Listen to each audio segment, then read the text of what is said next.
Welcome to your quiet escape. Take a slow breath in and gently let it go. Relax your body, soften your thoughts, and allow your eyes to close or keep them open as you drift into this peaceful moment with me. There is a particular kind of magic that belongs to London and winter. It's not the flashy magic of wands and spells, but a quiet, deeper kind. It lives in the exhaled breaths that hang like ghosts, and the lamplight and the way the ancient stones of the buildings seems to hold the memories of centuries close, keep them warm against the cold.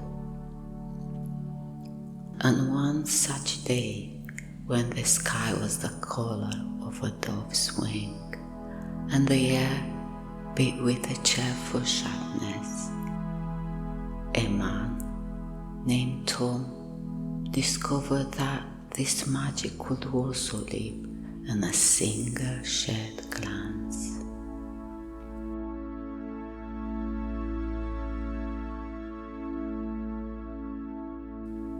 Tom had come to the city, as many do, to lose himself in its grandeur.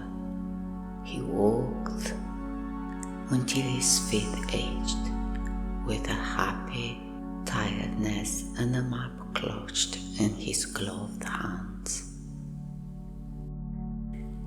He stood before the British Museum as a temple of human history and felt wonderfully small. He wandered the hushed halls of the National Gallery, where the eyes of painted saints of kings followed him with silent, timeless story. He joined the crowd at the gates of Buckingham Palace, imagining the lives within those stately walls, and later found peace in the sparkling, frost-timbered embrace of Hyde Park.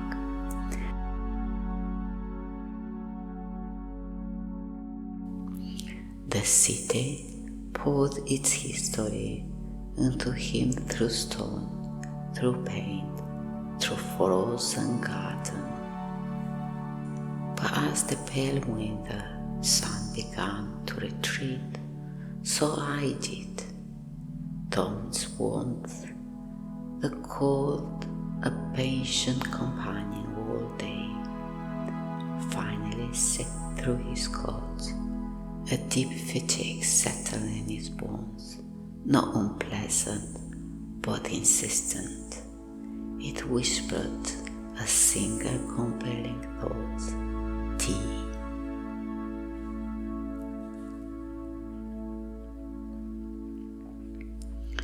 He turned down a side street where a golden light split from a forged-up window.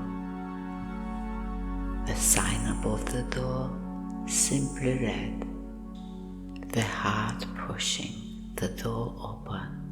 He was met by a wall of fragrant hate, the smell of roasting coffee beans.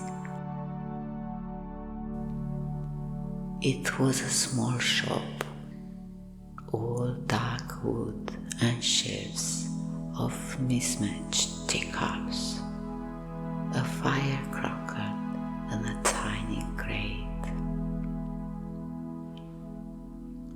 It felt less like a shop and more like someone's beloved sitting room. And then Tom saw her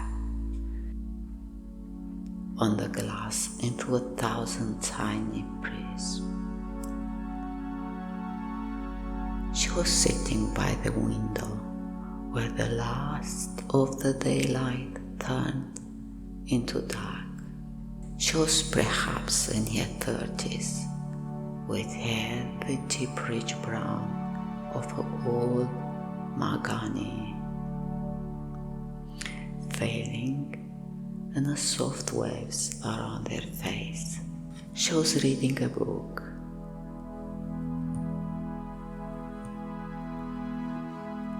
A faint, absorbed smile on her lips, but as Tom watched, she looked up, as if feeling his gaze. Her eyes were warm, intelligent brown, like the teeth stepping in the pot before her. When she smiled properly, it wasn't just with her mouth. It lit up her whole face, crinkling the corners of those remarkable eyes.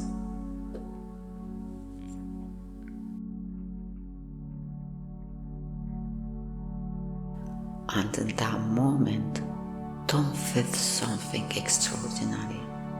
It wasn't just that she was beautiful, though she was. There was a feeling of recognition, as if a part of his soul, a part he never knew, was quietly lonely, sadly sighing, and said, "Oh, there you are." His tidiness vanished.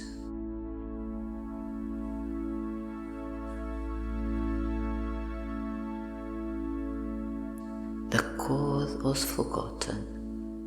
The only thought in his mind, clear and bright as a bell, was, I must say hello. He ordered a pot of Earl Grey, his voice slightly unsteady. Cup in hand, he took a breath that felt like the first real breath of the day, and walked to her table. "Excuse me, every table seems to be full of ghosts tonight. Would you mind if I haunted this one?" She looked up, her brown eyes meeting his.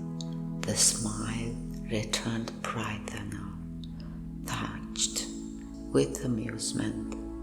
"A friendly ghost is always welcome. Please, banish the empty seat." He sat for a moment. There was only the sound of the fire and the clink of his cup on the saucer. "I've been walking all day, trying to drink in the whole city, I think." "A thirsty endeavour. What did you drink in first?" And so they began.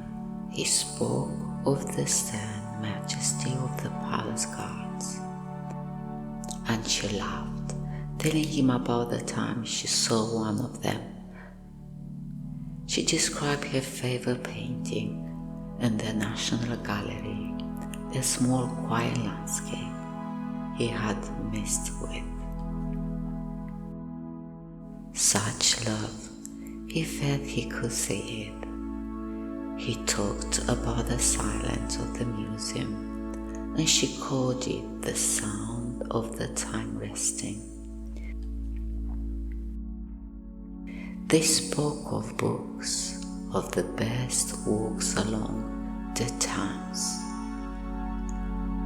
of why winter was secretly London's best season.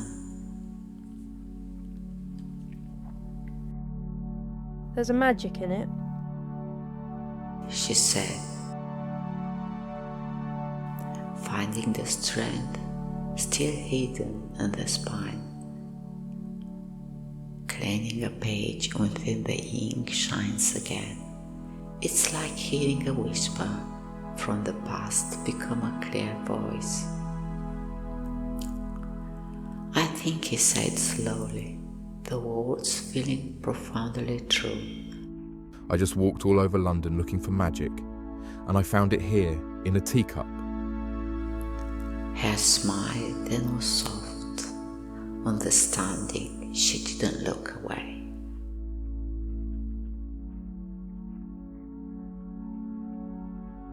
Perhaps the magic wasn't in the finding, but in the being ready to see it.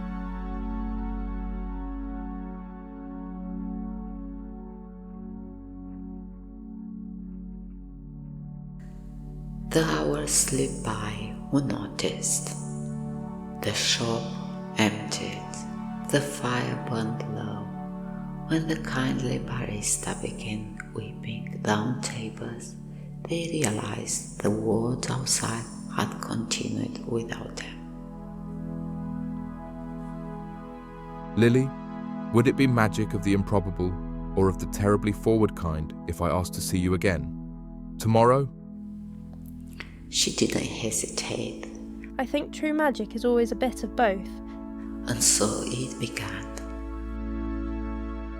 Tomorrow became the next day, and the day after that they explored London together, but now the city was just a beautiful backdrop.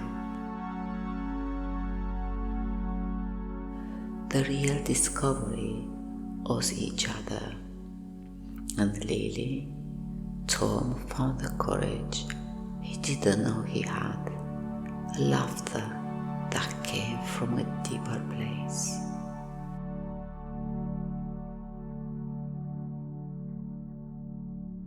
And Tom, Lily found a steadiness, a curiosity that mirrored her own, a heart that felt like home.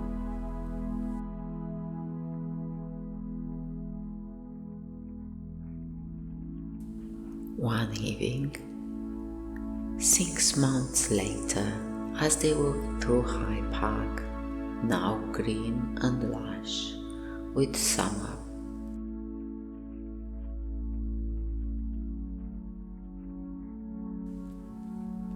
Tom stopped by the same bench where he had once rested, his tired feet.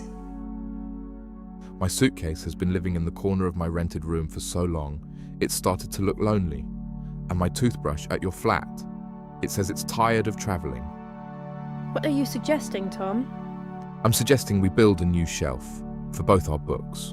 I'm suggesting we buy a bigger teapot. I'm suggesting we let our stories become one. Will you move in with me? Will you let me come home to you every day? Tears shone in her beautiful brown eyes, but they were tears of joy, bright as the summer sun. I thought you'd never ask the question my heart has already answered.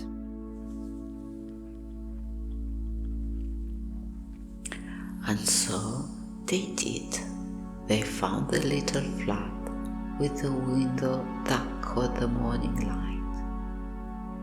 Their life together wasn't a fairy tale of endless perfection. They had disagreements over which way their toes should be hung or whose turn it was to make the tea. But even the argument would end in a laughter, often over a shared cook in the kitchen, the very place where their own story had truly begun.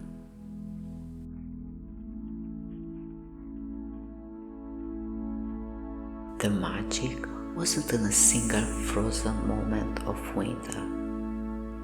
It wasn't a choice they made every day. They kept beating their heart. It wasn't the quiet comfort of a shared silence, and the joy of a shared job, and the safety of a shared bed. Tom learned that the greatest magic in London or anywhere in the world isn't found in ancient stones or grand places. It's found in the courage to say hello to a stranger.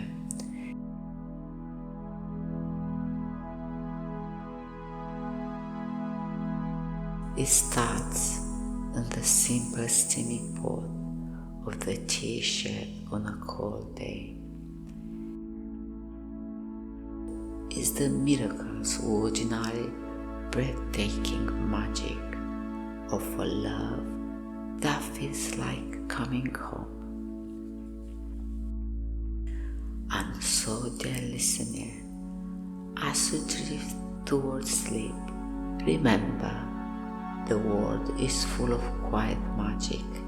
It waits in the bookshelves and parks and glances across crowded rooms. It begins with a single brave hello. May your heart always be open to it. Good night.